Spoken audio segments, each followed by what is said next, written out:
Alright, welcome back to the Marshall Remodel, the Mad County Build Series. The sun is out. It's going to be 50 today, so that definitely lifts the spirits. And we are going to start working on this porch today. I got enough boards to do the ceiling of this peak, and then I have all my stone to go up around the door, so I want to get that done as well. So we're going to go ahead and start out with the cedar ceiling, and then we will get to work on the stone. This will all be a cedar ceiling, and then this will all be Versetta stone up around the door. So I got my measurement from here to here, so I'm going to go ahead and cut one board and see how it sits in there. That's an angle. I might run it through the table saw and put a nice little angle on it so it sits nice and flush there, but we'll see how it fits. So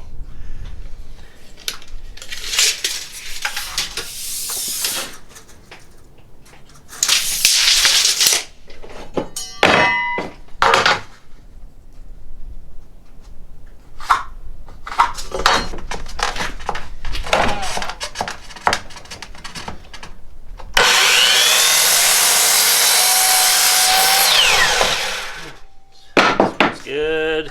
Smells good. If you can see, these are 1x6, 3/4 inch cedar boards. It's rough on one side, smooth on the other. And my other half says she wants the smooth side down. So that's what will be happening. Alright, so we're going to do a test fit on this first board. As you can see up there, it's going to kind of sit on top of that 6x6 post, so I wanted to make sure that it sits nice and clean there, and I ended up not having to cut an angle there, but you want to leave a little play in that board so it has room to expand and contract. So I leave usually like an 1/8 inch to 3/16 inches plenty, and you won't have any problems with buckling or anything like that. So that's going to work out really good. So I'm going to go ahead and cut a bunch, 88 1/8, and then I'm just going to use a brad nailer to nail those up there. So shouldn't take me too long, and we can have this ceiling up. So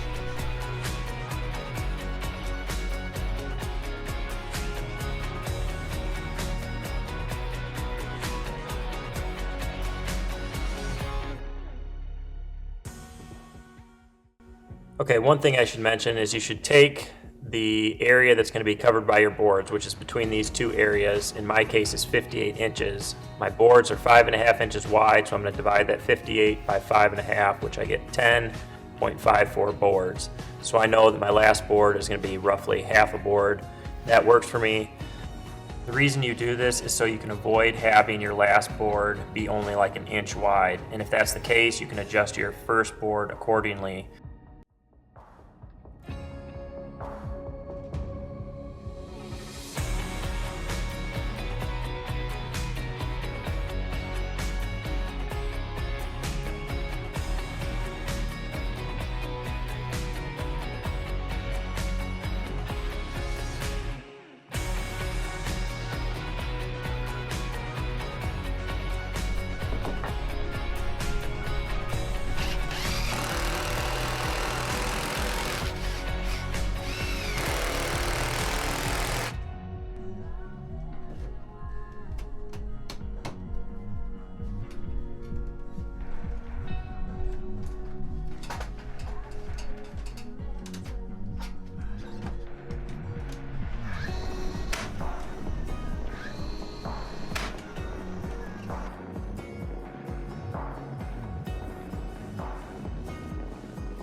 So now that we got this all done, you can see we got a spot for a light. We're going to have a big chandelier type light hanging down. That's going to be up to Emily, obviously. And then the Rosetta Stone up along the sides. But this is all tongue and groove, 1x6 cedar. It's got a rough side and smooth side. Emily wanted the smooth side down. I think it looks amazing. And we're going to go ahead and wrap this part up and start on the stone. Alright guys, if you have any questions, concerns about this cedar ceiling, go ahead and leave a comment and we'll do our best to answer. But I really want to thank everybody who's followed along on this whole build and offered words of encouragement, and I really do appreciate that. Once we get the go-ahead to rip out the drywall, we'll go back inside, but sometimes when things aren't going your way, I find it helpful to just move on to something else, get a little victory, and so that's why I decided to finish off this front entrance. It's just it'll be a little boost of confidence, and I think that'll take us in to being able to fix the problems inside. So for those of you who are new to the channel, don't forget to hit that subscribe button, hit the bell for notifications, and check out the entire series. There's lots of good information, and we will catch you all on the next video.